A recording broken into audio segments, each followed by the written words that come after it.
Hello guys, welcome back to the channel. Today we are going to talk about how to write notes and rename them on iPhone Pages app. Apple Pages is a word processor app for iPhone. Pages let a user insert photos, charts, audio, video, etc. into the document. It comes with an intuitive interface and is quite easy to use. Pages also provide powerful sharing and collaboration features to the users. Its user-friendly interface, robust features, and seamless integration with other Apple products and services. Now, let's see how to write and rename a document in Pages on an iPhone.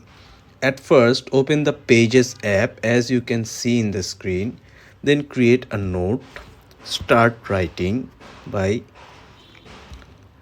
let's say we are writing hello, welcome. Then tap the top right button and you'll find the document option. You choose to rename. We choose to rename it by welcome.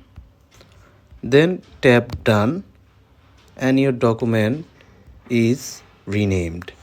So that's it for today. Thanks for watching.